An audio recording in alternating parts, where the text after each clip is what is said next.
Up and Friends, where those of us from the video game and comic book store, Level Up Entertainment, get together each week with some friends and talk about different subjects. This week, we're going to do some new comic or current comic recommendations.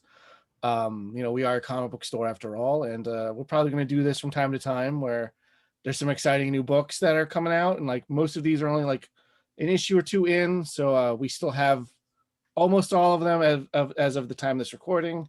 If not, we can definitely get you copies of them. But if you're getting it from, as long as you get it from your local comic book store, it's all good. Your host this week, No Scott. Amazon. No Amazon. No Amazon. Yeah, get it from your LCS whenever you can. And joining me this week, I've got Kendall. Oh, hello. Yes. Sorry, I talked before I was introduced. That's fine. Everyone should hate Amazon enough that they jump in before the introduction. So I've got 7 books here I'm going to recommend, and you've got 6, so we'll go back and forth a little bit, which is exciting because we haven't read most of each other's lists. So I'm excited to get some recommendations from you. I'm excited to recommend some books to you and the listeners, because as much as people like to grumble about comics, there's a lot of really cool stuff out there, and it's fun to discover new books. Like even we've been talking about comic books for the past 20 plus years, and it's still fun to find new things. Oh yeah, it's my favorite.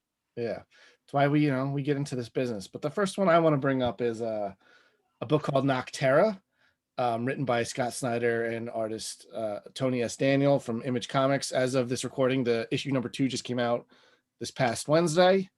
So the premise of the book is the world has like this supernatural darkness has encompassed the earth.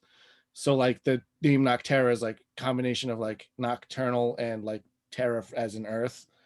And anything that spends, I think, like so long in the darkness kind of mutates and becomes like these horrible like shadow like darkness monsters. So it's sort of a post-apocalyptic world where like light and power are the most important things.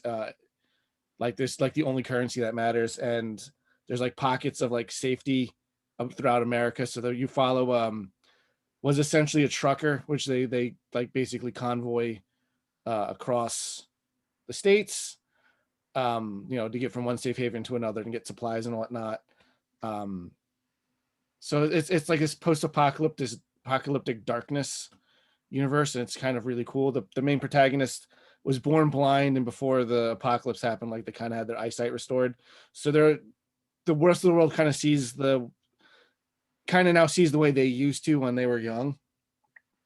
So they have like a mild advantage that way. But since we're only in issue 2, like we're kind of just starting off on like, we just kind of had the inciting incident for the current adventure that we're going to be on.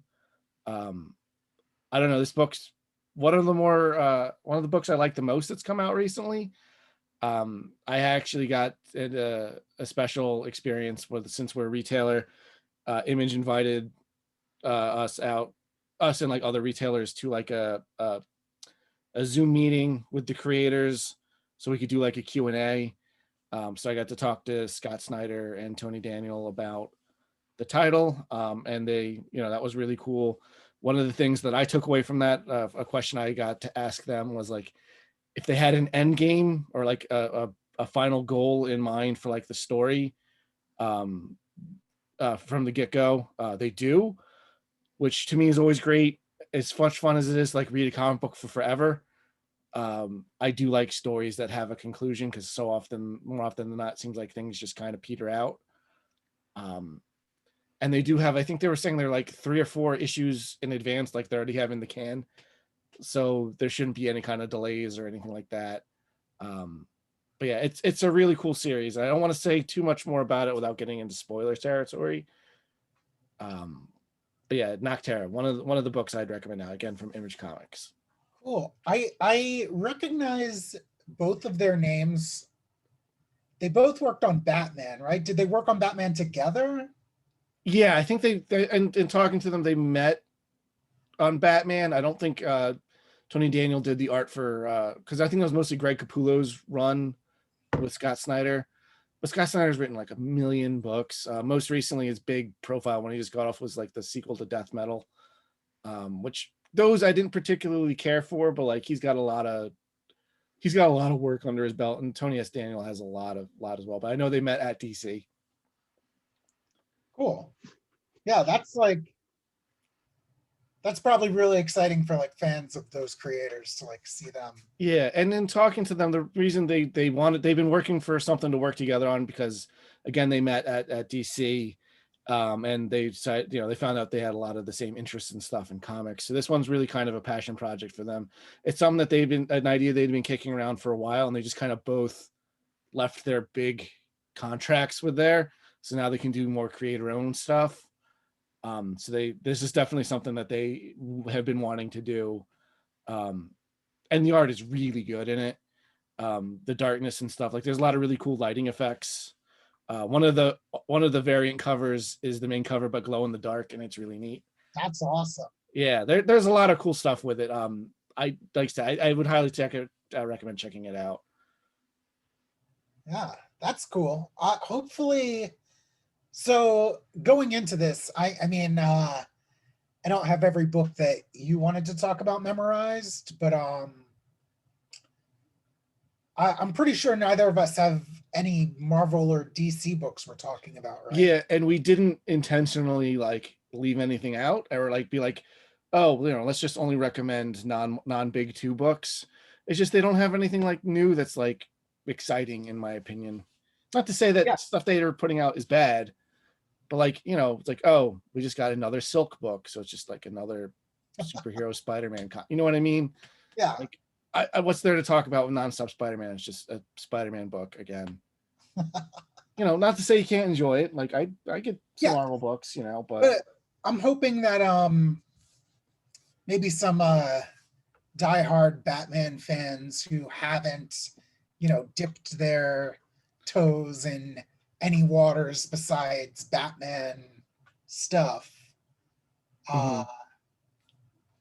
Hopefully they'll give this a try, I don't see why you wouldn't if you've really enjoyed their work. Yeah, it's just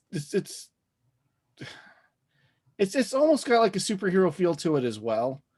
I would say it's much more of a sci-fi thing, at least right now. I mean, again, it's only 2 issues in, so it is easy to catch up on.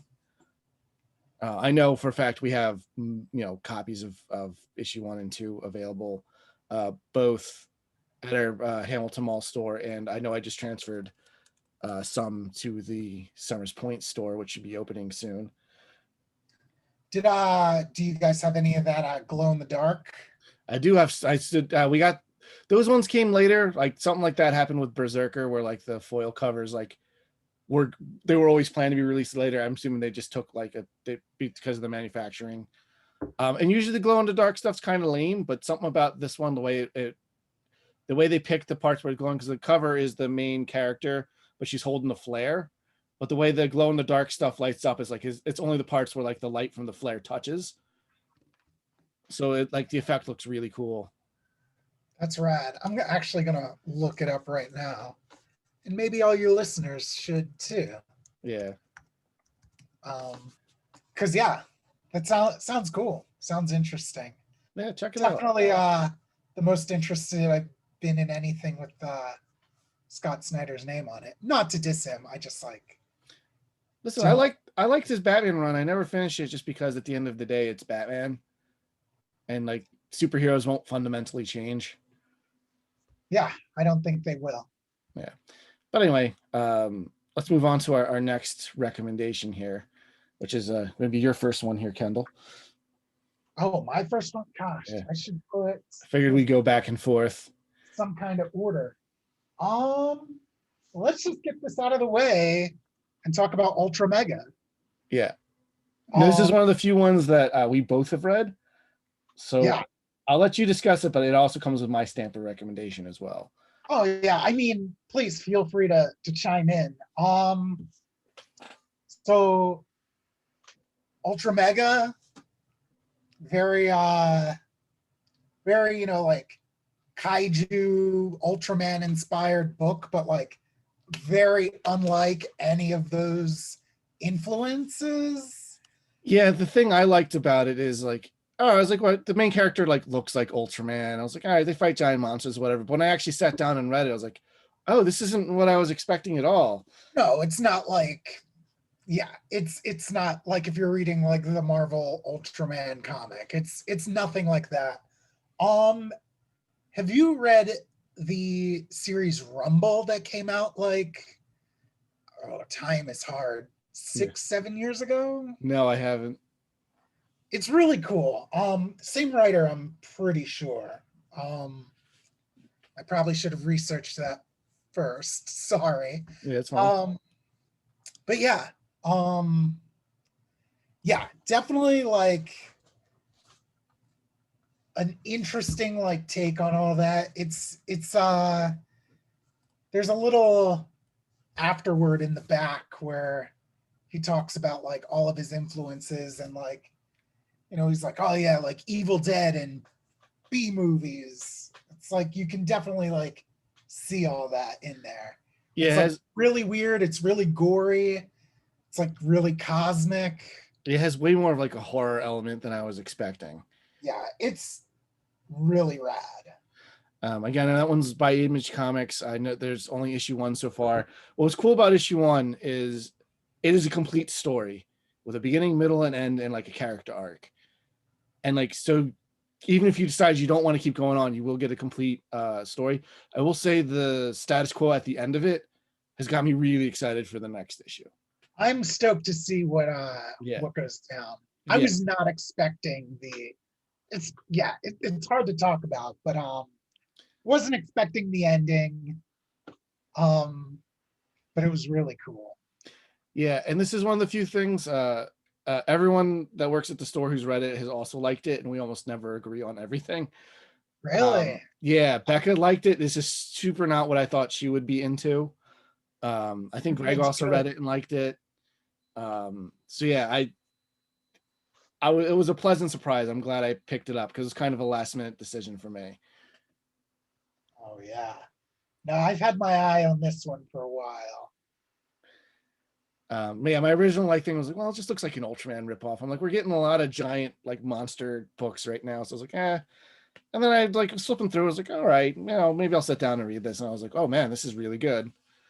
I kind of hope that this book doesn't get lost. So like right now there seems to be like, and it's like really odd, especially like for me, because it's like a genre I like have loved almost my entire life, you know what I mean? But Mhm. like to see like tokusatsu like kind of breaking into American comics like all very quickly, and like at the same time kind of Yeah, there is a lot of tokusatsu comics. And like in the back of something I just saw that Dark Horse is putting out like a like kaiju inspired mini series. no, there's a bunch of them. I mean, we don't order all of them just because there's so many comic books.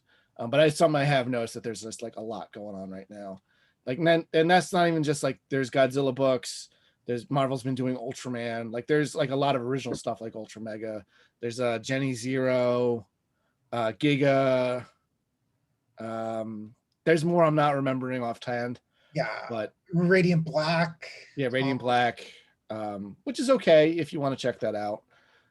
Um, but yeah, so yeah, I think this one stands out amongst the rest of them, at least in my opinion at the moment. Some of those new ones haven't come out yet, or I haven't read them, so I can't speak to those yet. But Ultra Mega was a surprise a very pleasant surprise, just in this fact that I enjoyed it, and that's not very. It's kind of in a very unpleasant world, in a good way. yeah, it's it's really good. You should, and it's a series I actually need to go back and try to hunt down the trades of and finish because I, for whatever reason, I think like the store I was getting it at shut down, but for whatever reason, I did not finish Rumble. Mhm. But yeah, you should definitely check that out. It's like it's like your sword and sorcery fantasy type story, but again with that like horror element, you know, Yeah, and that's always cool. for sure. The next thing I got on my list is Geiger. It just started this past Wednesday. Again by a DC team, Jeff Johns and Gary Frank. They did they're the writer and artist respectively on Doomsday Clock. But Geiger's in kind of another post-apocalyptic thing where it's like sort of like Fallout, like it's post-nuclear wasteland America. And there's if you follow like the main character, like the titular character, like if you see on the cover, like he looks like a glowing skeleton man, is like sort of this like legendary mythical figure in their world now, kind of an I Am Legend situation where he's like the one man who like can walk around in the atmosphere without like a hazmat suit, and like he kind of keeps people away from like Boulder. I think from Boulder, Colorado, like that's where like his family like lived. But anyway, like there's like a Mad King in Las Vegas, like that's become like all the different themed casinos like have their own like insane like little kingdoms and crime bosses, and they're the one like little kid is like now king and is being like really petulant and like is going to try to make a name for himself by killing this guy. So it's implied he's got all kinds of powers, but we've barely seen what they are yet. What's exciting is like everyone treats him like a mythical monster, but we find out he's just like this regular guy who's protecting his family who are like sealed away in a bunker from before the bombs dropped. But like he acts like kind of a normal dude when he's not putting on the facade of being like this like horrific monster. So it's interesting. Again, it's just the first issue, so it's really just kind of setting up the main story, but I'm very intrigued in following it. And I love the covers for it. The standard cover is like an atomic bomb, but it's got like a skull in it, like in the mushroom cloud, which I think is really cool and stands out on it, like visually striking on the shelf. Awesome. Yeah, I found it interesting that Jeff Johns was doing a creator-owned series. Yeah, I know a lot of these people, even though they're like big in one or the other in Marvel or DC, they tend to usually want to do their own series as well. Isn't he like he's more than just like being big, right? He isn't he like in charge of DC or something? He's been in charge of various DC things. I don't know if he still is. But as far as I know, like mostly the Bill Willingham told me once the exclusivity contracts that they sign usually just means you don't work for the other guy. Like he was under exclusive stuff for DC when he was doing Fables, but he's still doing things with other publishers as long as it's not Marvel. Gotcha. Yeah. Oh, I just put the list of things we were going to talk about up on the screen here. Cool. Make this go a little bit easier. So that's all I've got to say about Geiger. Like I said, it's one issue, so I'm pretty excited to check out the rest of it. Yeah, it sounds pretty cool. Yeah, definitely. I hadn't really looked into it too much.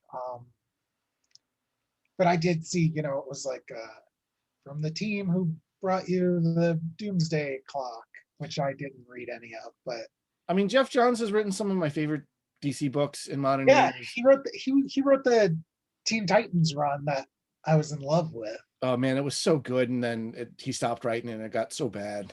Yeah. But I loved that series. I loved his Green Lantern run, which at least that got to have a proper conclusion.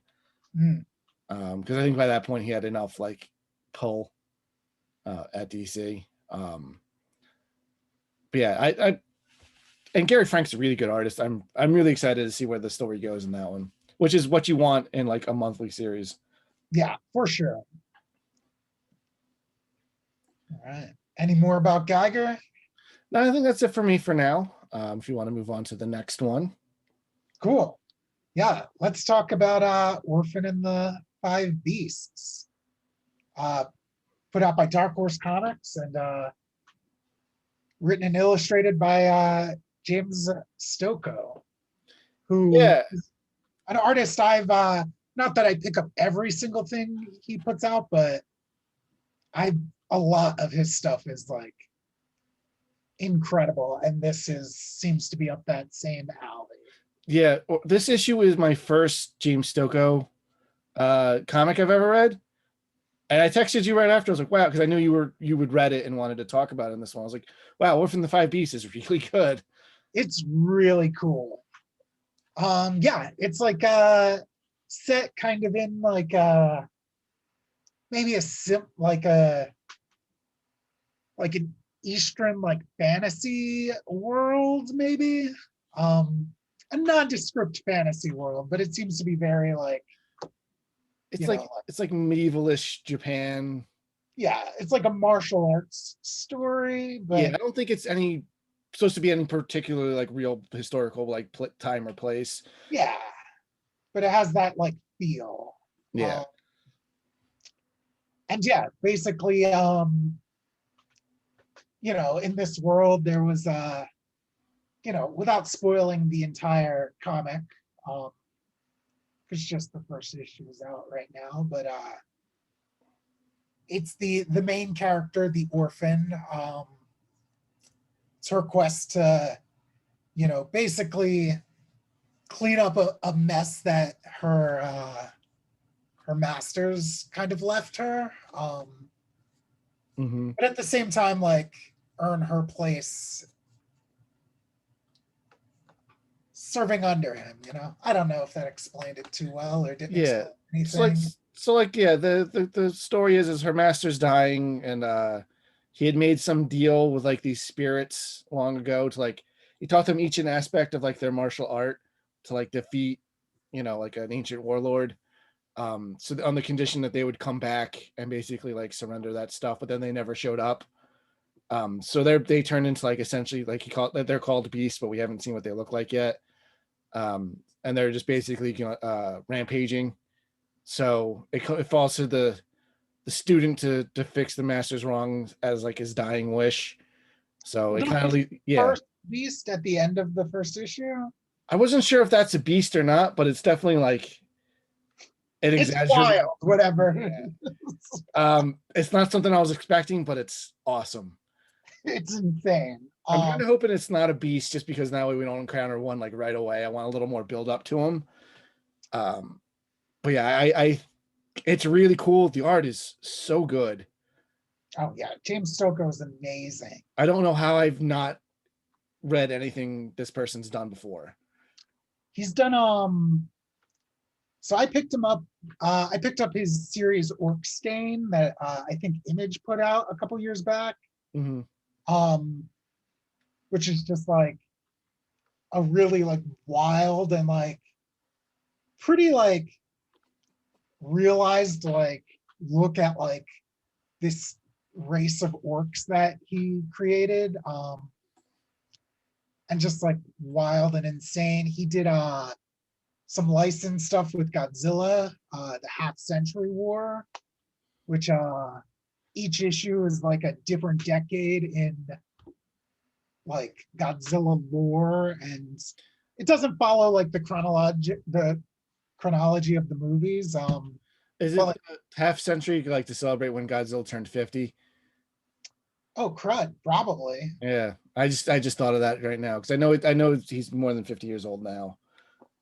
Yeah, I mean, probably it was very close to that, if not for that. Mm-hmm. But each issue like focuses on a different monster, and the main character is like just a soldier with a vendetta against Godzilla. It's pretty cool, worth checking out. He did Marvel did this like 100th anniversary or like 1000th, and it was like a fake anniversary series or something, and it was just all these like different one shots of like what they expect their and I put that in quotation marks because we know these characters will be the same forever, but what they expect those characters to be like in the future. Mm-hmm. And he did the Avengers one shot, I believe. Okay. Yeah, it's just he's a wild dude and worth checking out. Yeah, it's definitely not like anything I think that I have on shelves right now. Yeah, if you're a fan of like kung fu or action or just, I don't know. I mean, I think just it's worth picking up just to look at it at regardless of whether you like the story or not. Yeah, I mean, I feel like I even got like Avatar: The Last Airbender vibes from it. I It's can see definitely more that. mature than that. Yeah, it's definitely not all ages like Avatar is, but I mean, I mean, there's all some age violence in it. subjective. I don't know. Yeah. Give it to your 13-year-old. What's the worst that could I happen? mean, yeah, 13's fine. I wouldn't give it to a 4-year-old. Uh, do they even know what they're seeing? No, yeah. Anyway, yeah, don't listen. Full disclosure, neither of us have children. But yeah, Orphan the Five Beasts. Again, so now we're going to be out of the territory where we've read some of the same books. So it's going to be all new to each other from here. Um, this one story, the next one I'm going to recommend, Stray Dogs. I was originally not going to read because it's very like the art style is very Don Bluth, like Disney animation, like style of these dogs, but it's supposed to be like it's described as Lady and the Tramp meets Silence of the Lambs. And I was like, I don't know if I want to see these like cute dogs getting like killed and whatnot. I am glad I read it. It's more, it's, I don't know if I'd say it's those two things mixed together, but it's definitely like a mature like murder mystery right now. So what it is, it follows like a dog who's got a new master, like, and he has like 12 other dogs, and you get to meet them. But it turns out like they're slowly uncovering that he is a serial killer and killed all of their owners and then like stole the dog. And there's like secret rooms and stuff in the house, and they're sort of starting to get their memories back for some of these things. And like it's 2 issues in, and like I think it's 5 issues, like it's going to be the full story. um so far it's really cool. Like I said, the art style is very much like evocative of like those innocent Disney things, but like the subject matter is really not that. um so yeah, it's definitely interesting. It's not what I expected to be, in a way that's good, because like I'm like, oh yeah, I just like, oh man, I don't want to see these dogs get like murdered and stuff. That's not what I'm reading comics for. But that hasn't happened yet. 2 issues in, I'm sure they're not all going to make it because there's so many of them. it Uh, almost it almost feels like someone wearing red collars, you know what I mean? oh no. Yeah, but yeah, there's definitely like, yeah, I get that I think the Silence Lambs thing is just because of the serial killer aspect, where yeah, or maybe it turns out the dogs are reading into this too much, but I'm pretty sure that they're yeah, he's killing their owners and then taking the dogs. So yeah, not, it's kind of a heavy one to read, but if you're interested in that, it's another Image Comics book written by Tony Fleeks and art by Trish Fortner. And the art in it's really good. Like I said, it's basically all dogs go to heaven, like the art style. At least for the dogs, like the humans and stuff seem a little bit more realistic, but you don't see anyone's faces because everything's from the dog's perspective, which is kind of neat. It's little Muppet babies like that. Yeah, yeah. I feel like even that is like a cartoon trope. Yeah. Um, But again, they may look a little kiddie. It's definitely not for kids. it sounds like it might appeal to like a a different audience than you would usually find like in a comic shop. Yeah, there's no real Marvel or DC like equivalent to it, you Yeah. know, which is cool. Like that's comics are so different and unique. Like everything we've talked about is like a different genre so far. Except maybe like sci-fi like blends in a bit. But yeah, so that's Stray Dogs. Again, it's since it's got a mystery element, I don't want to talk about it too much without potentially ruining it. But yeah, if you put it into Google Images, you'll see what I'm talking about with the art. Slash look at the thumbnail to the video of this podcast on YouTube, because it'll be on there. Um, yeah, it's like I said, it's gonna be 5 issues, so it might be something that you might prefer in trade, which case it should probably be out like June, July. Um, Yeah. but And you can order that for folks when they go to the store. oh yeah, right? we'll definitely carry it. It's been selling really well for us, which is nice. Actually, a lot of these have been selling pretty well. I know we sold out of Ultra Mega. I have to get the second printings in when they come in. Yeah, yeah, so far everything, because I've read all the books that are on here. They're all A plus, top notch recommendation for me. Interesting. Yeah, I haven't heard of this. I mean, I haven't heard of a lot of things. Yeah, there's so many comic books out there. But yeah, so Ken, let's get into, now we're getting in territory like I don't know what the next book you're going to bring up is going to be about, so I'm excited. Cool. So next book I want to talk about is Pink Lemonade. Mhm. For the people watching, here's the cover. Look how cool that is. But yeah, it's Pink Lemonade. First issue came out. Like, time is all wacky for me right now. Maybe 2019. So maybe I'm cheating a little bit by adding that to the list. But It's fine. I think issue 2 came, it seems like there's big delays in between issues because it's 2 issues out so far. I was looking at it earlier. yeah, it's not that there's delays. It's just Well, like there's big gaps of time between the issues. yeah. It's all made by like written, illustrated, colored by Nick Cagnetti. And you know, as far as I know, this is probably like his biggest work. He's very, very indie level cartoonist, but I feel like he's gonna blow up. His work is like really, really cool. Pink Lemonade is a motorcycle riding woman with amnesia who has a bunch of like really surreal adventures. Mhm. I get Madman vibes from it, which Madman's my favorite, and so I love this. Issue 3 is about to come out pretty soon. You can get it all online from It's Alive Press. Yeah, that's his publisher.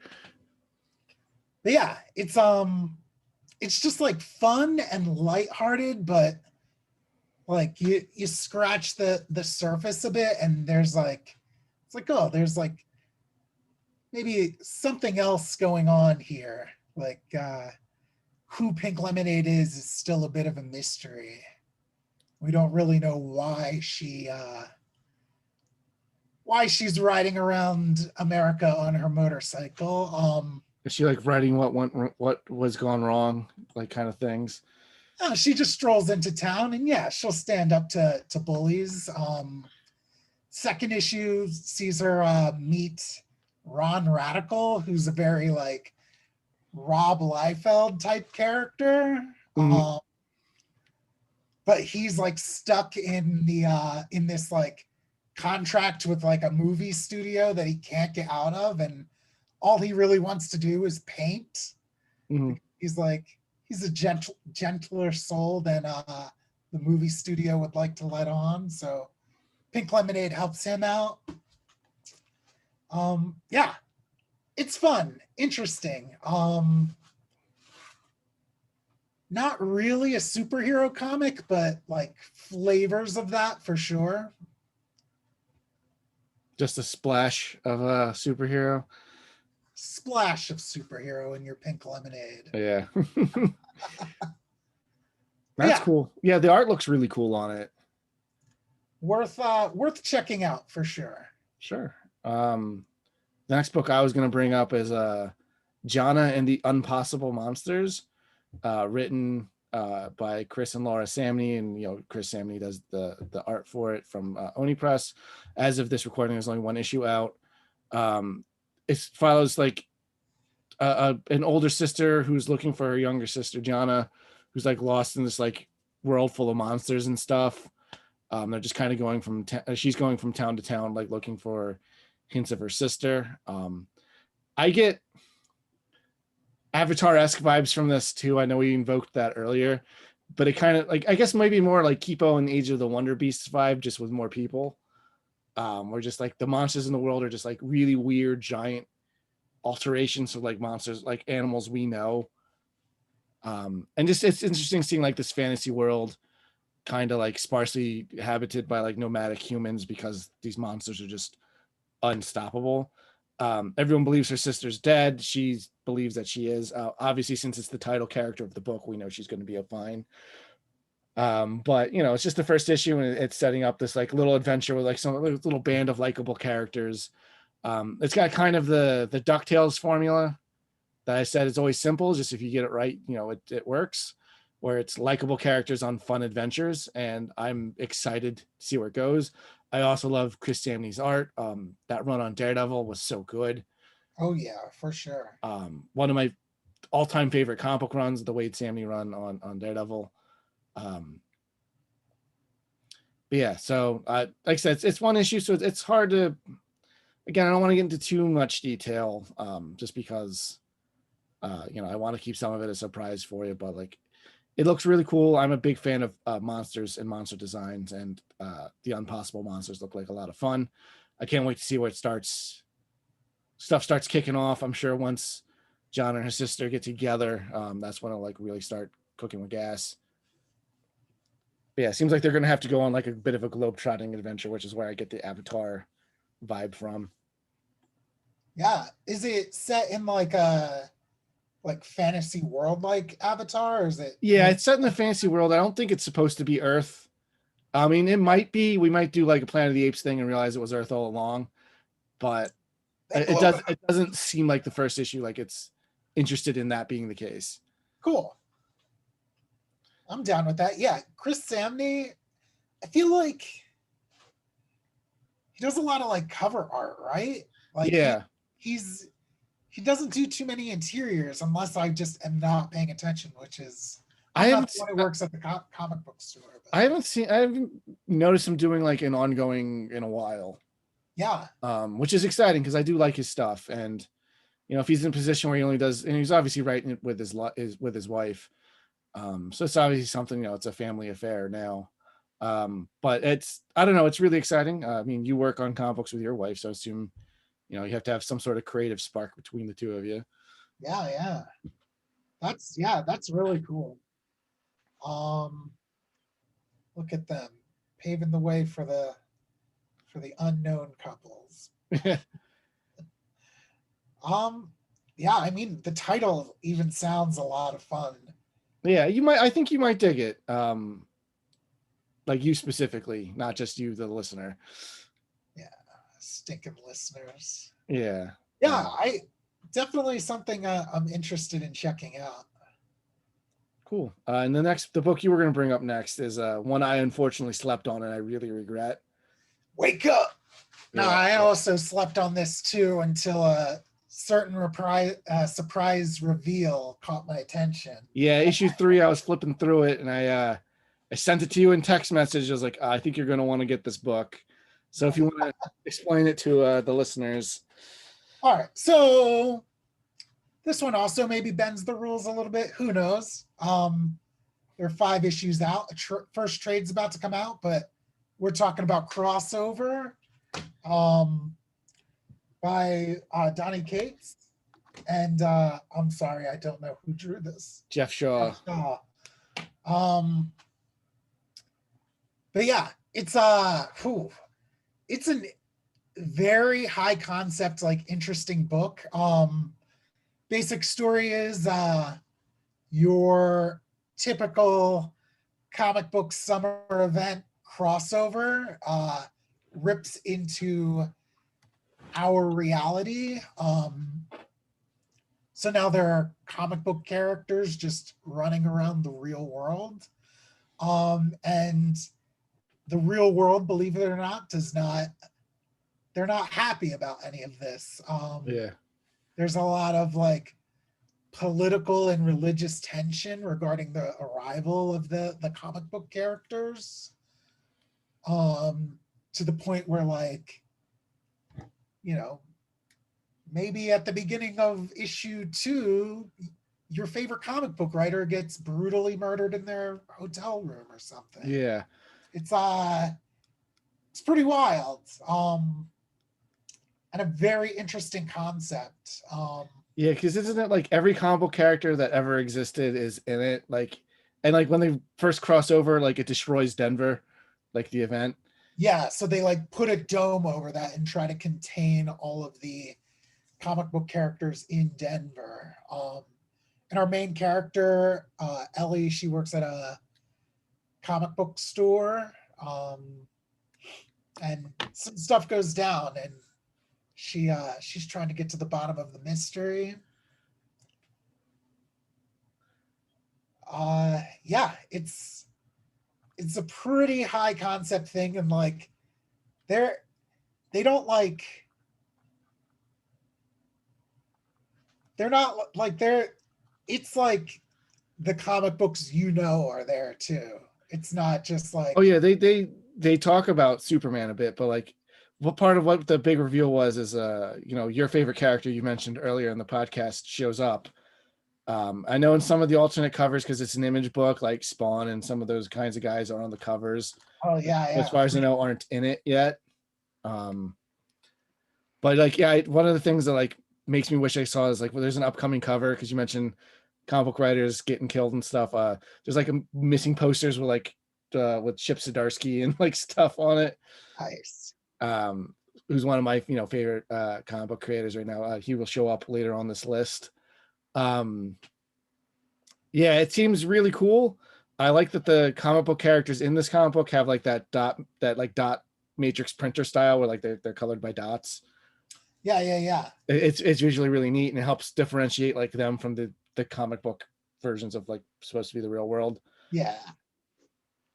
Yeah, Yeah, it's a cool concept. I was just thinking it was tough to it's kind of tough to get across in the first issue, like the first cover and like the name. So I think that's why I think if I knew more about it going into it, I would have been there at the beginning. But by the time I realized what it was, I was like, I couldn't get issue 1 anymore. So I'm gonna pick up the trade when that comes out soon, because I'm excited for it. But yeah, I think it's really cool. Because isn't it like there's like a little girl that like escaped the quarantine, a little comic book girl, and like they're trying to get her back, right? Yeah, they're trying to figure out like how she got out, because a very special superhero helps her get out, and so yeah, they're trying to figure out how to get in, because Ellie's parents are supposedly trapped in the dome with the comic book characters. Mm-hmm. Yeah, I'm curious about that, and like it kind of does. I do think it is realistic that like the world would suck if all of those characters exist. Like For you think sure. about like a superhero universe, like that's a nightmare to live in. What do you mean? You don't want Galactus just shows up and is going to eat your planet. Like every day is like some world-ending event. Yeah, what's happening like living in right now? It's raining Venom symbiotes. Yeah, it's raining Venom dragons, and like the whole world's constantly getting taken over. Like they've gone through like Secret Wars where the reality is all ripped apart, like and put back together. Yeah, do normal people remember that? I don't know. Does J. Jonah Jameson just like, oh god, yesterday I was a pirate for some reason because Doctor Doom got the Infinity Gauntlet. Yeah, I don't know. Like, yeah, I don't think those worlds would be fun to live in unless I don't even think it'd be that fun to be like Spider-Man swinging around. So you got to fight like monsters and like mad crazy people that want to like murder you all the time every day. Yeah, and it has to be like every day if we're supposed to take every issue as like a part of his life, right? Yeah, like your life is miserable. Yeah, it's just like a never ending, no one stays in jail or dead. Yeah, crossover does like, and it's like the people's like reactions, like you got a Westboro Baptist Church adjacent, religious group who like is like, the comic book stores are selling the devil's scripture and like they're protesting, and yeah, it gets wild. I'm stoked for you to read it. Yeah, I really want to sit down and read it.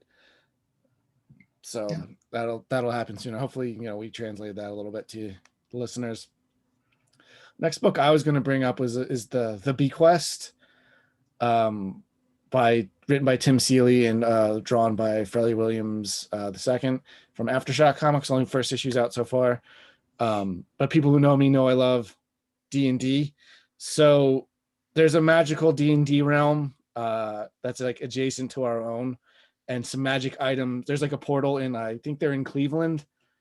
And the big bat, the big evil bad guy from like a D&D campaign like has moved into our, the normal mundane realm, uh and is brought like magical weapons and stuff. He brought a bunch of dragon blood and turned it into drugs.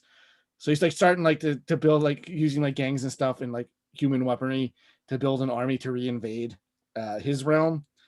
um so there's like the party in like their D&D game uh is kind of like tasked with going to the real world and like stopping him. um which, it sounds very basic, but like at the end of the day, you're getting neo-Nazis powered by dragons, and like using magic wands and stuff, like, and like gang wars. So it's like kind of interesting. um I love Freddie Williams' art. He did his most high profile thing, you guys might know, is he did all the Batman Ninja Turtles books.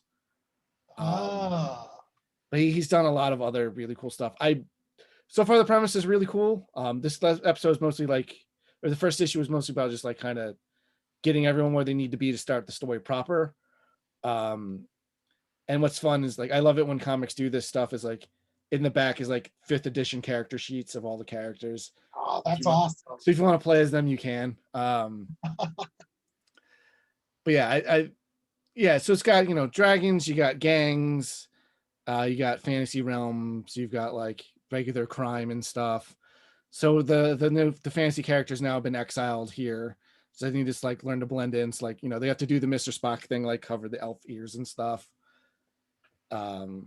So I don't know, I'm excited. I think it's going to be really cool. It's at least something a little more different, at least compared to some of the other stuff on this list. Like, that's a pretty standard 80s fantasy trope where like they get sent to the real world, like, regular Earth, because Yeah, it's cheaper to record. like the Masters of the It's Universe. just like Masters of the Universe, except there's no pink Cadillac yet. But the characters, like the main character, our main like hero characters, like are all kind of like kind of like chaotic neutral, where they're really looking out for themselves. They're not necessarily bad, like evil, like bad guys, but they're definitely not heroic. So there's at least that interesting dynamic as well. I'm like, all right, like they're more like mercenary groups, like a mercenary group. So I'm like, I'm excited to check it out.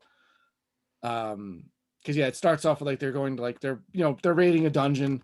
They're gonna go fight this dragon, and that's where like this portal is, and like they find out he's like hooked up to like all of these like IVs and stuff that are draining his blood. And he's supposed to be like one of the most dangerous monsters in their world, and it's like killed, like it's essentially dead, like to begin with. So yeah, I'm excited for the next issue. Like that's what I have. There's a couple of things, a couple of criteria I go for buying comics. Am I excited for the next issue, and do I want to own it forever? And everything I brought up in this episode like falls into that. Those two check boxes. So there's a lot of really good books I don't necessarily like follow, but this is gonna be one that I follow. Yeah, that sounds cool.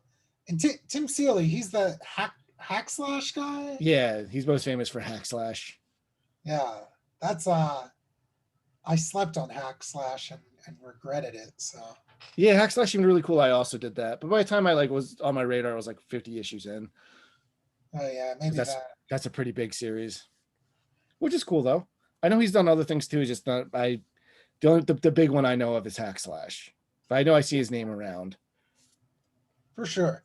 That sounds cool, especially like because of this pandemic. I've been playing probably way too much D&D. Oh man, I've been playing 3 games like simultaneously. Oh God, I wish I was only playing 3 games. Yeah. Yeah. But I don't know what you're gonna do. There's not a real world to live in, so Yeah. Might as well reject your reality and substitute your own. yeah, for sure. But cool, yeah, it sounds a lot of fun. Like a lot of fun. But yeah, you might like it. Check it out. yeah, I haven't heard of it until right now, so I will.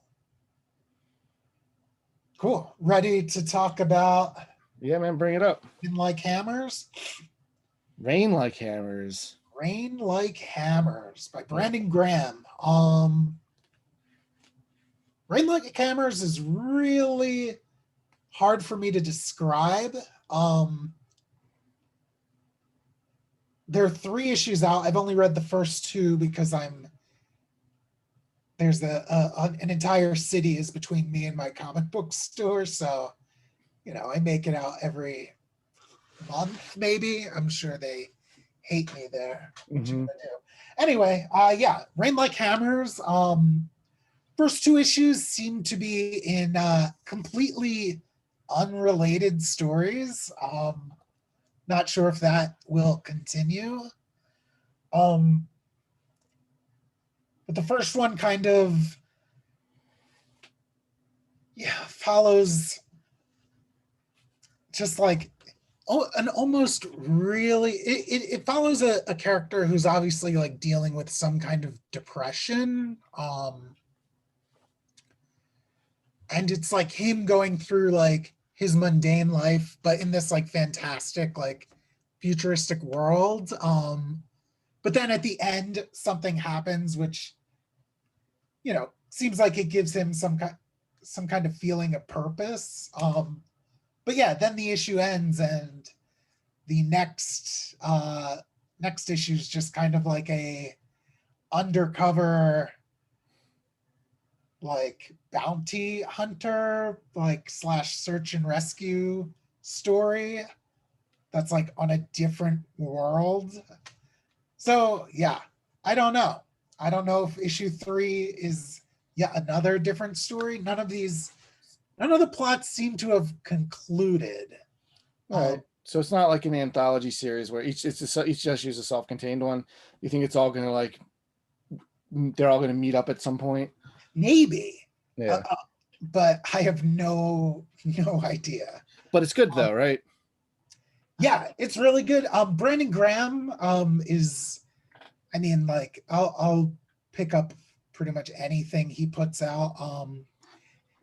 He King City was his first real big series, at least that I know about. Mm-hmm. Have you read that at all? Have you read any Brandon Graham? No, what else has he done? He's done multiple Warheads, which is like a Image series. But it started as a cover your ears, kids. It started as like a porn comic, but like he like turned it into some crazy sci-fi adventure comic. It's really weird and wild, and he's like really good at like building like worlds for like his characters to inhabit.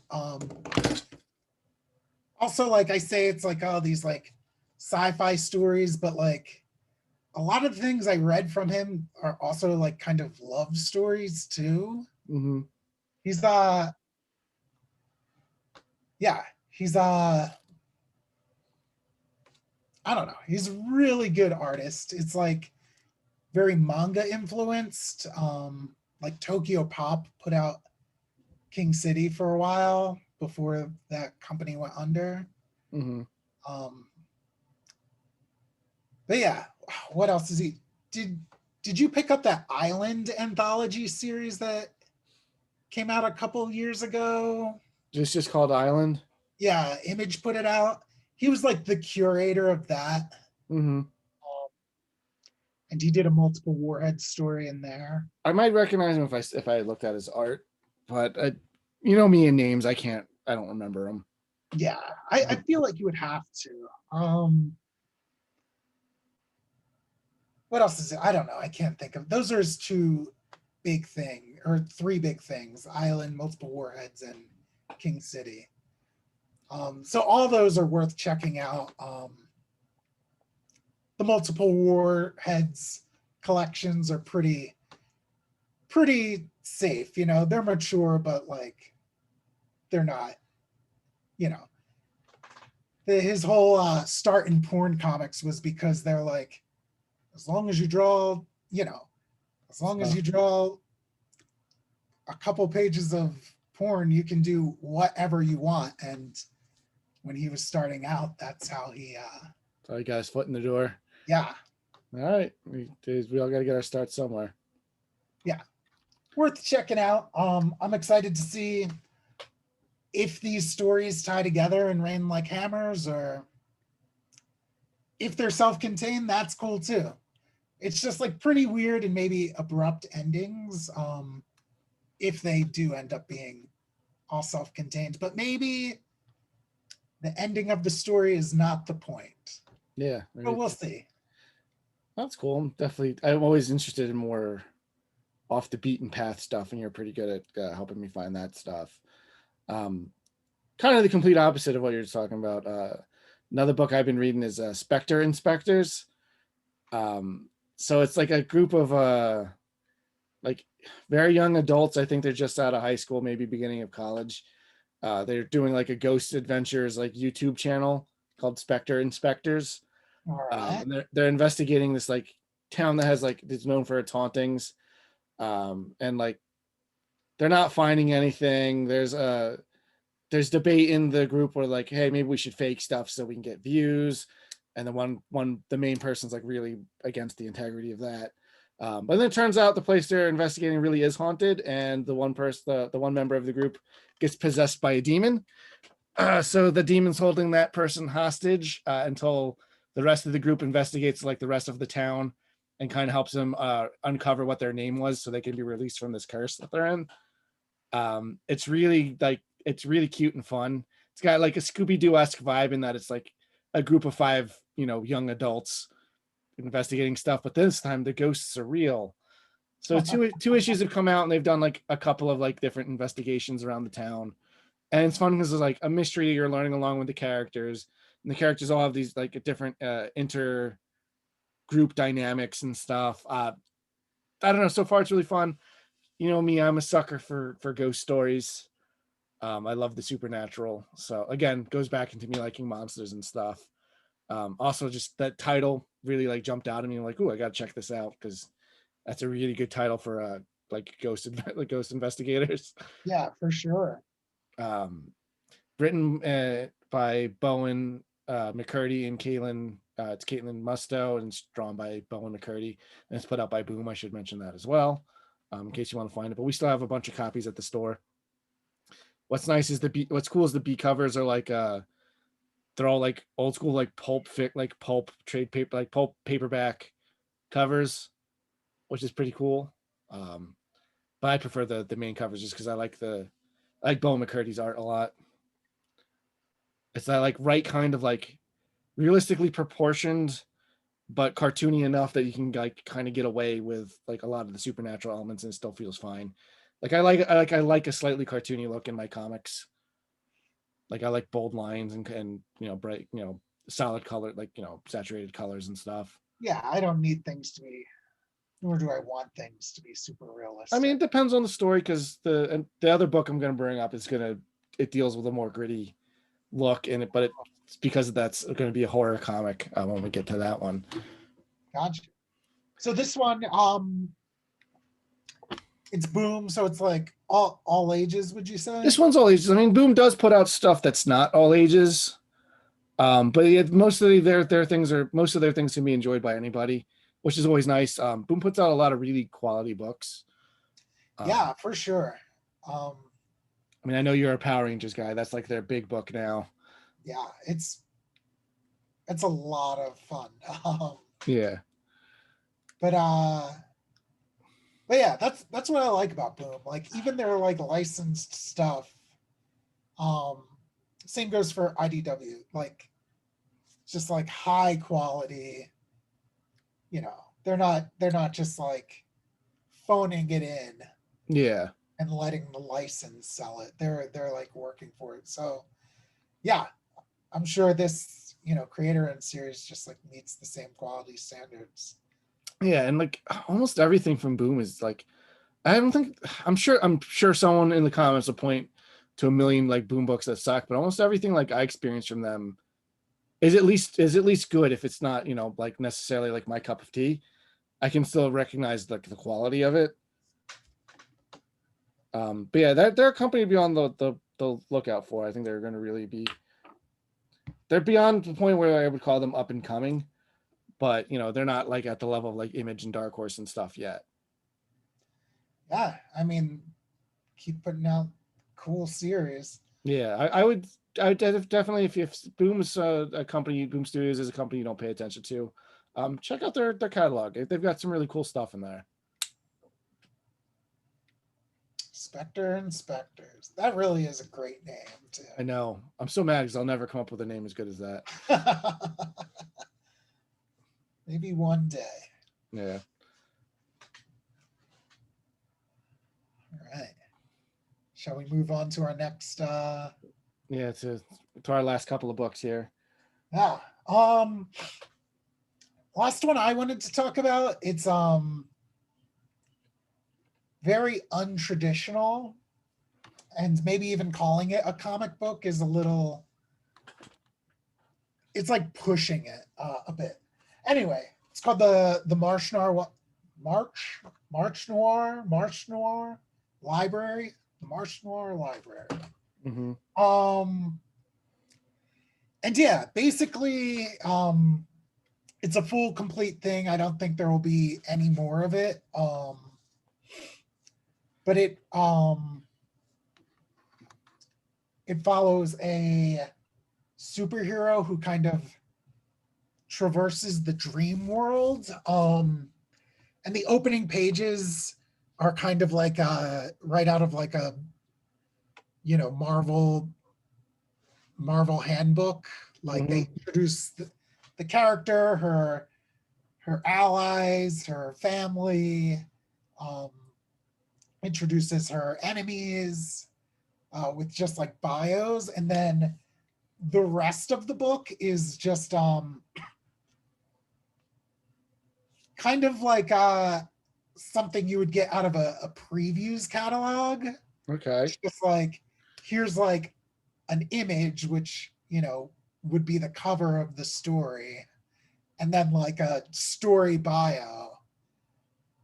And then you flip the page and it's on to the next adventure. So it kind of leaves a lot up to the reader. Like, you fill in the blanks with your imagination. Okay. I think his name's Alex Deggan. A. Deggan. Yeah, say who's credited as A. Deggan when I I'm pretty sure his first name is Alex. But anyway, yeah. He puts out a bunch of interesting comics. But what stands out about him is he doesn't use any dialogue. Really? Yeah. So like he lets the images tell the story. It's like he literally lets them speak for themselves. Yeah. The image and the reader's like imagination tell the story. That's really cool. And this is kind of that like taken to the extreme. Because at least with his other work, you still have panels and things, and like you follow the action. Mm-hmm. But this is different because it does have like, tells you what the basic plot is, but all you get is that cover image, and then it's on to the next adventure. Okay, that's cool. Yeah. That's different because this isn't like it's not like a comic. It's like more like an OGN, like an original graphic novel that was published. So it's not like a comic series. Yeah, it's not a series. Yeah. Yeah. I think some of his graphic novels were originally published as like mini comics, I believe. But yeah, this one is just a graphic novel. Okay. So like what kind of like adventures happen in it? Like it's not just superhero stuff. Yeah, definitely not. Let's go to oh well, I guess this doesn't help the people who are only listening.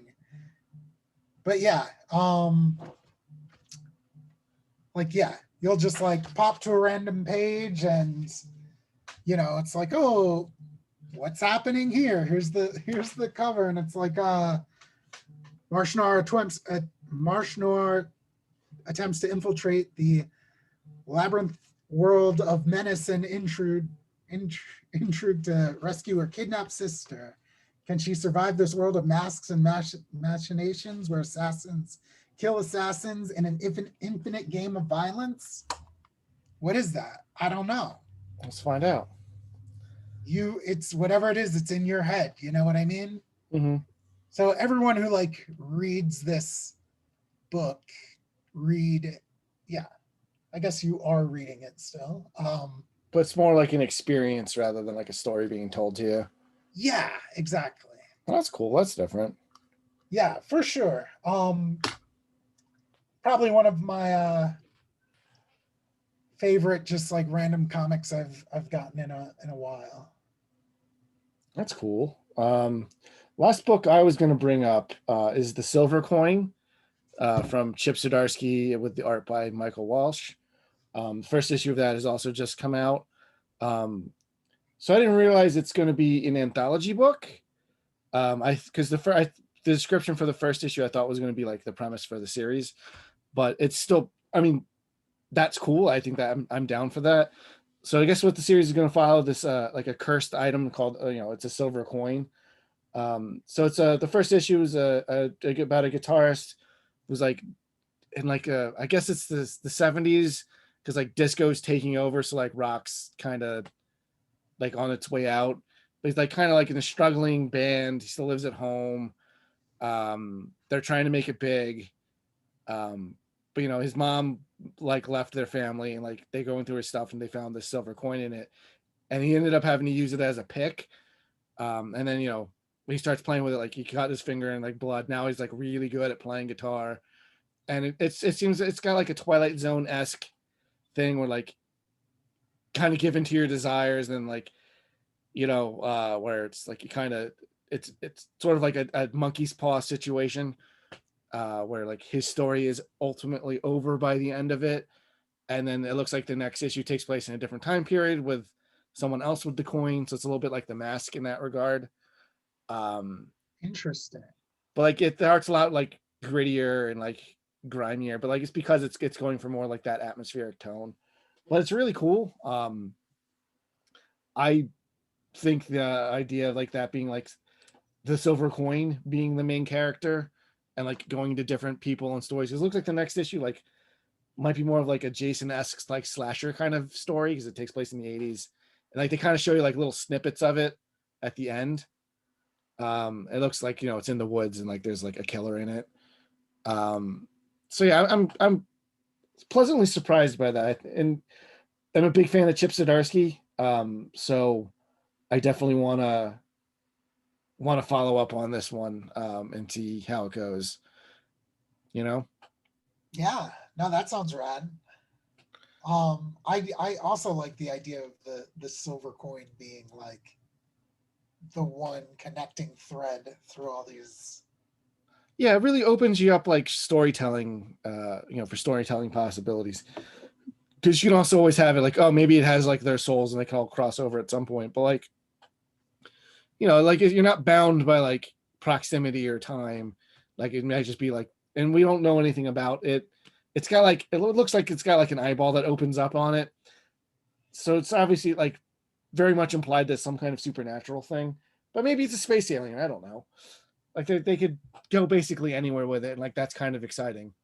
Yeah, for sure. That's a very interesting way to like tell, and who knows how it will, if and how it will eventually, tie together. But because it doesn't have to. I would be satisfied with it just as long as the stories continue to be interesting.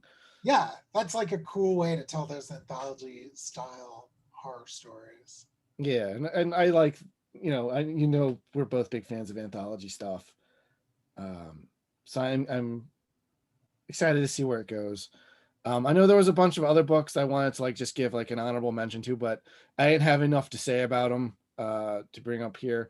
Proctor Valley Road by Grant Morrison's really cool. I really like Witch Blood so far. Berserker is that new Keanu Reeves book, just started.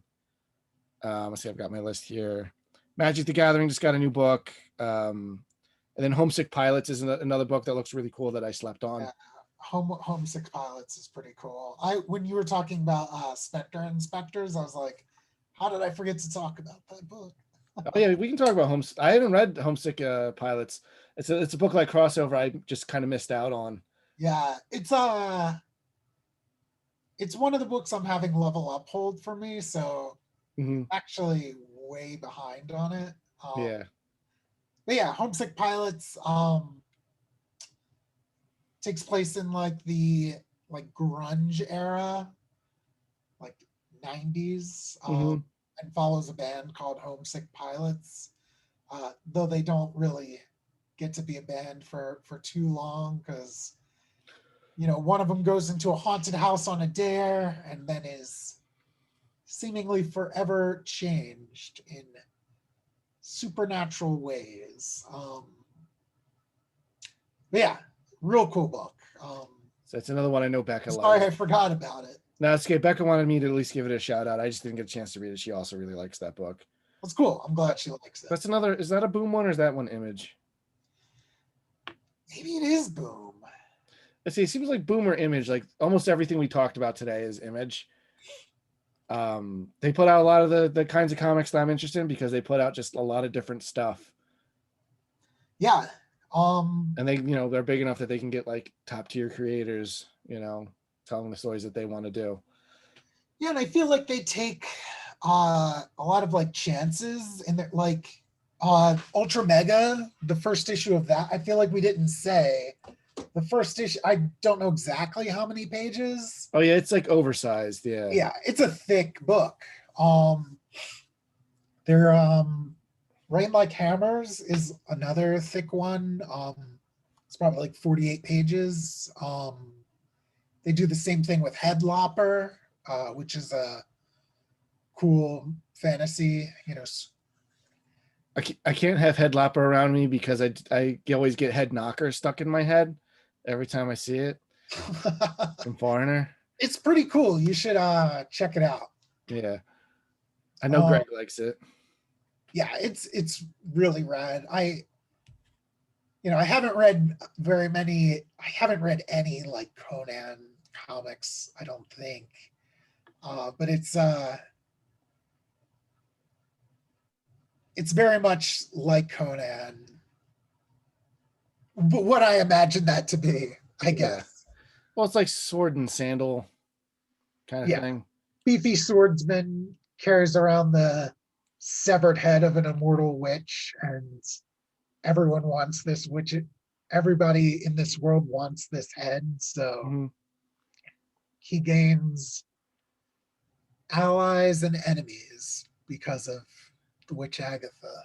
Okay, so it's like Yeah, didn't talk about that. There's so many good comics. Yeah, and honestly, I want to get recommendations. So if there's any you like, please let us know. Either email us or comment on it wherever you see this podcast being posted. Because I know we missed out on a ton. It's just I only felt comfortable bringing up the ones that like I've personally read. I don't want to just sit here and just read you the solicitations because that doesn't give you anything good. Is there anything you've seen on the shelf that you haven't gotten to read? Besides what we've already talked about. Yeah, it's one of those things. Like I guess I have the advantage that I basically live in a comic book store. That if there's something I'm really interested in, just at least kind of seeing, I can. But yeah, I just there's a couple. I only have so many hours. Like I remember flipping through for example, crossover. I mentioned I slept on that. I flipped through the first issue. I was like, I kind of was like, all right, I get it, and then I just moved on. And then all these really cool things happened, and I was like, well, I missed the boat on that one. So I can't wait for you to read it. Yeah, I'm excited for the trade. I think that's going to be a really good one. That's another one where like sales wise, I think people it started selling a lot better after issue like 2 and 3 came out. I think that's a word of mouth book. Kind of same thing happened with Homesick Pilots too, honestly. Because I can't get number 1 or 2 back in stock, which is why I haven't read it. Oh dang. But yeah, I hopefully some of these ones like Geiger and Noctera and Ultra Mega are like the 3 I'd recommend the most out of this list, followed by Orphan. and the Five Beasts. Um, I'm really excited to check out James Stokoe. Like, Yeah. I kind of want to go back and check out their Godzilla and stuff like that. Oh man. God, Half Century War. Read it. Everyone should read it. It's like one of my favorite like Godzilla stories, like movies included. Okay. It's cool. Um yeah. Yeah.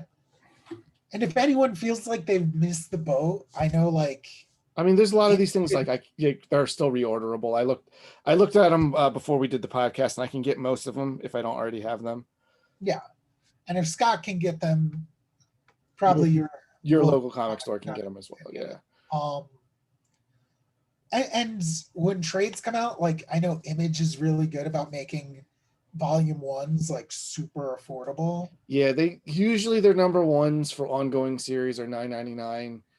Some of them they're not always that, but they usually are. They try to make an effort to get the introductory volume like in people's hands, which as a fan I enjoy because I'm more likely to try something I don't normally try. As a retailer, I enjoy because it's easy to recommend stuff like, oh, here's the beginning. It's $9.99 is a good for trade paperback is like a good deal because you get a lot of comic for $10. And I assume as a creator, I would also like that. So my books are easier to get out in people's hands. More people are willing to try my stories. So that's a good deal all around. And if Image can do it, there's no excuse. Like, there's no reason Marvel books need to be like $25-$30 for 5 issues. Yeah, that's wild to me. Yeah. Because like, is that more than getting them as Yep. floppies? Yeah, their books are usually at least the same price. Because it used to be they would be cheaper for the trade, but you'd have to wait like so much longer to read the story if you went that route. But it saved you money in the long run.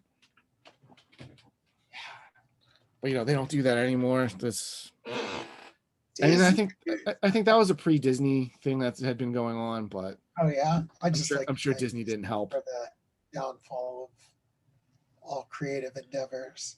Yeah, them buying up everything is a whole problem unto itself because now they have no reason to take any risks or try new things.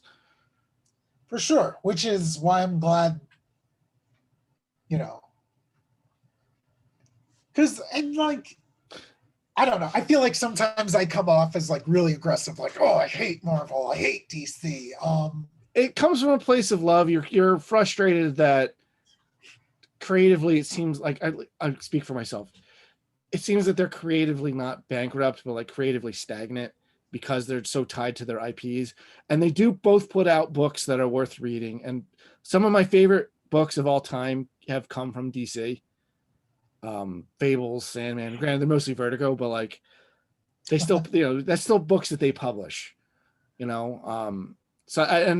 there's books from them I like. I'm speaking of Chip Zdarsky, coming out soon is he read was it last year or 2 years ago? Spider-Man Life Story came out. It's my favorite Marvel book that they've done in forever. Where it's Spider-Man's history kind of retold, where like he actually grows up instead of like staying like a kid for like decades. And it's really good. He's about to do another mini series over there. I love Miss Marvel. Which sucks that just ended. Like the most recent Howard the Duck book was a great. That was awesome. They do put out good books. It's just it's their big stuff. Like I'm so like they're so events driven that it drives me crazy as a fan and as a retailer.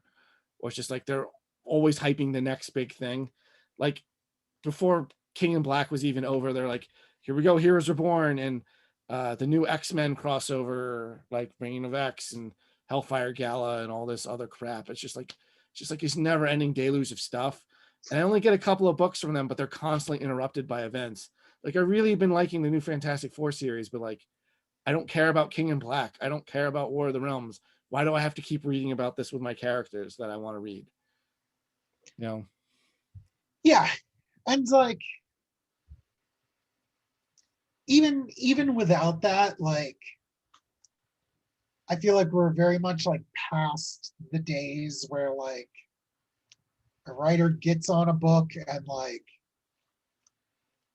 they tell their story and like they can end that without worrying about like setting the next writer up for like to have like a clean slate and like all their tour like it's very much like, all right, here's the creative team for the book. They get to do all the cool stuff they want, but like at the end of the day, the toys have to go back in the toy box. Yeah, and that's not to say there's not creative runs where they're allowed to have their own stamp. Like Ta-Nehisi Coates definitely has his own stamp on Black Panther. We mentioned Mark Waid having his one on Daredevil earlier. Like it does still happen. Scott Snyder on his run on Batman, Jeff Johns' his run on Green Lantern, and Teen Titans to a lesser extent. Like that stuff does still happen, but yeah, you're like at the end of the day, like those characters have to continue on like being those characters. Yeah. Which is why like yeah, like the way I like to explain, just the older I get, like my taste changed. I like these kinds of books we're recommending more, where it's definitely more of like creators, they're making this to tell the story that they want to tell, rather than being like kind of like work for hire. Yeah. And yeah, they're not just like their job is to like tell an engaging story and not so much to like keep an intellectual property relevant. Yeah. So yeah, definitely check it out. Definitely recommend us anything cool.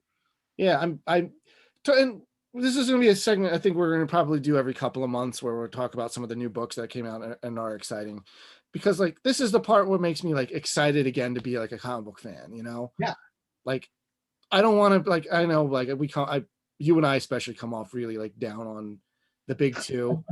But like, because I've had people be like, when was the last time you even liked a comic book? I'm like, I like comic books, I just don't care about Marvel and DC because they're always going to revert back to their most marketable form.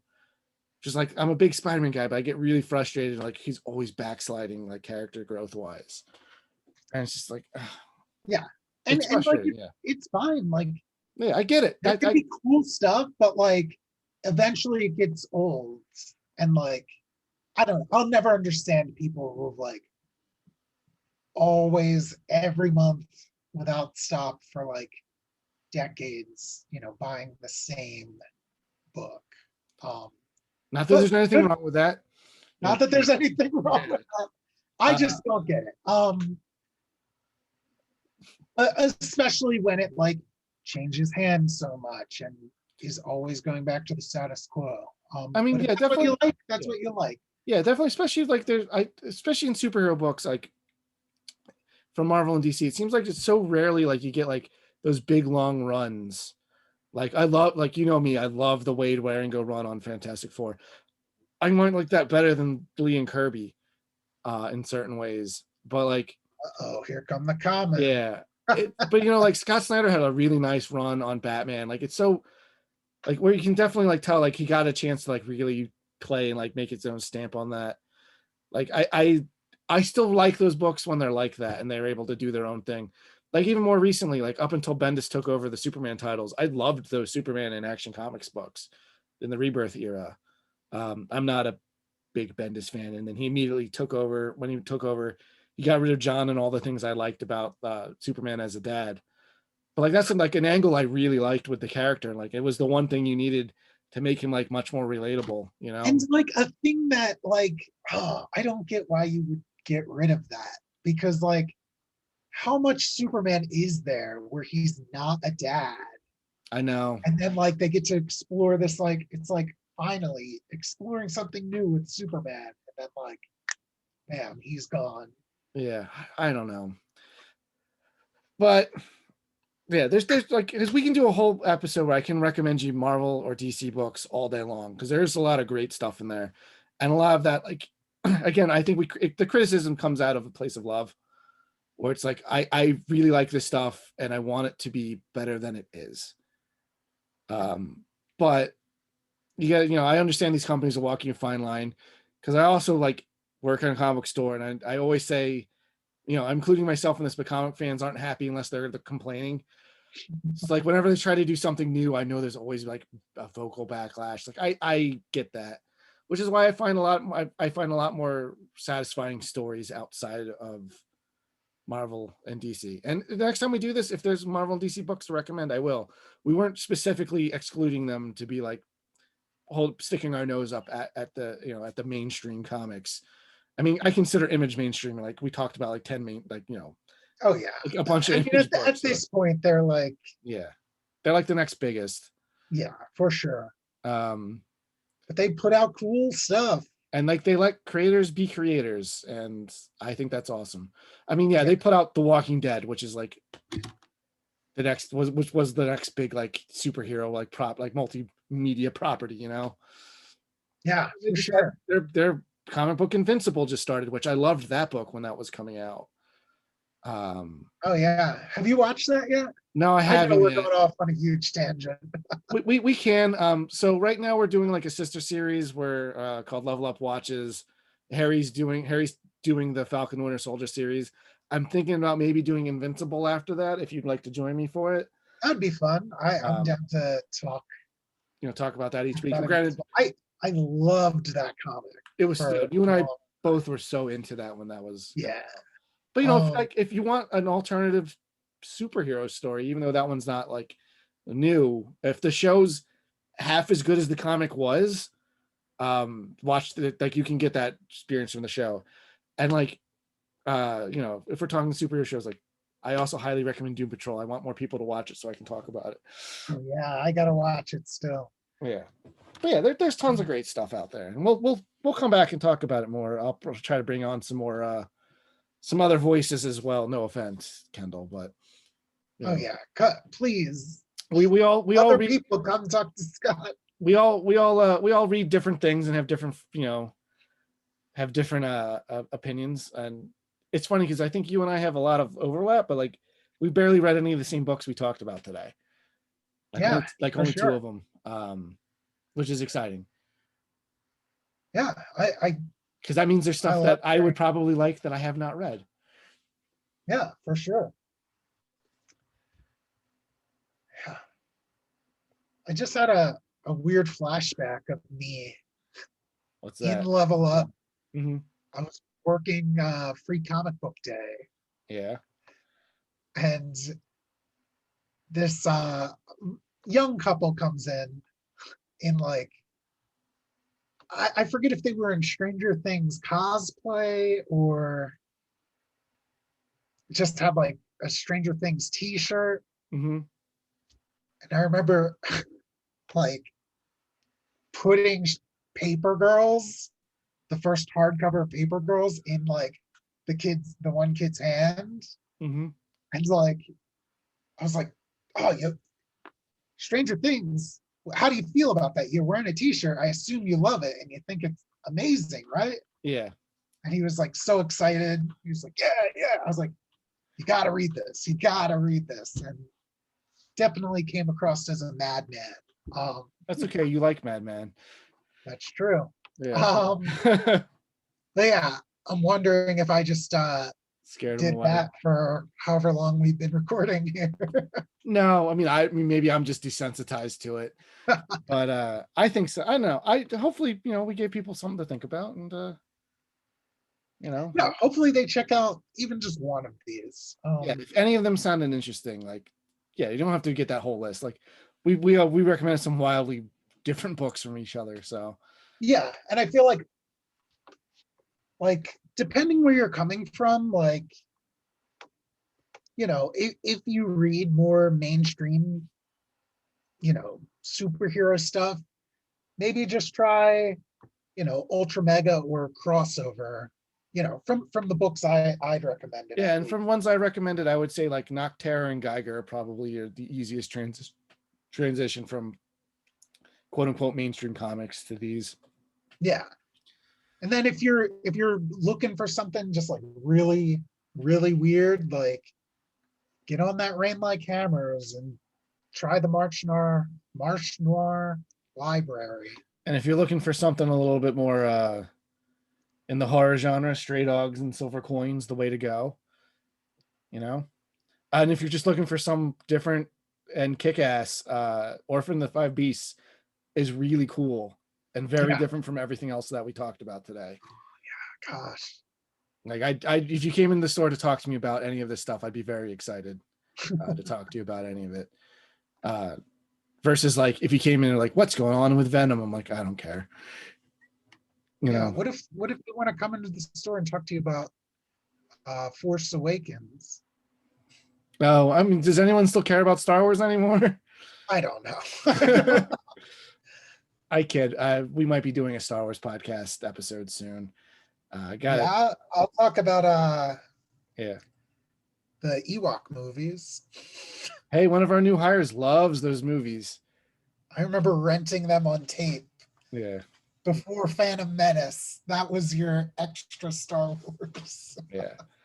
But They're yeah, fun. so Fun. if anyone's got cool comic recommendations, please let us know. If there's something you think we should carry that we don't, again, let us know and we'll take a look at it. But yeah, I'm definitely, more interested in, well, I'm always interested in finding cool new off the beaten path comics. I'm going to try to experiment with some of this more of this kind of stuff in our new location in Summers Point, which I don't know if it's going to be open by the time you hear this recording, but it'll definitely be open by April 1st, or not April. It is April, whatever the next month, May 1st. It'll definitely be open by then. But yeah, so I guess we'll end it here. Thank you for joining me, Kendall. You and your wife make a comic book that we also carry. I assume we would both recommend that. Where can people find you guys on the internet? Hop on Instagram and follow us over at Star Savior Bunny, which is our magical girl series that we pop out. Mhm. And yeah, we're also right now we're working on a short story for an anthology called Artery that's put out by the Indie Comic Union. So pop over to their Instagram and give them a follow as well. Cool. As usual, you can follow us. We're Level Up Entertainment on basically everything. Go to levelupentertainment.com for all the collated stuff. Listen to the podcast. Please subscribe and share. That's the main way we get more people to listen to us. We're going to be opening up our second location in Summers Point soon, which that's going to be really excited. I'm really excited to get that off the ground. Follow us at levelupentertainment.com for up to the minute information on that. But that'll do us for this episode. Thank Kendall for joining me. Thank you for listening. And until next time, be safe.